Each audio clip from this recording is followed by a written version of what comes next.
mano to king'iyo siasa mar Kenya mar Nairobi be iyudo ni UDA osebedo ka tungni matin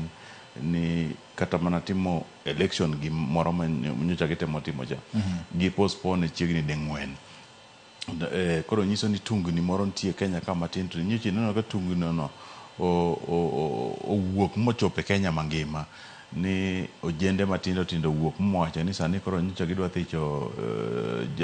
president ma Kenya sani William Ruto ni gidwa gole nikech ok osebedo kotimo maber ma to ka kuom pacha taparo ni gik moko osebedo katimore maber lakini atua mar golo president nyocha ok en atua maber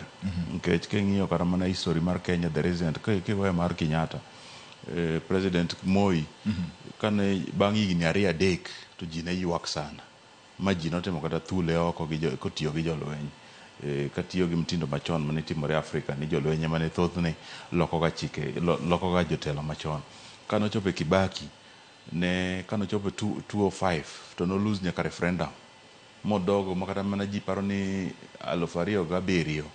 higa mar 2007 ne o lose presidency no lose election ma general election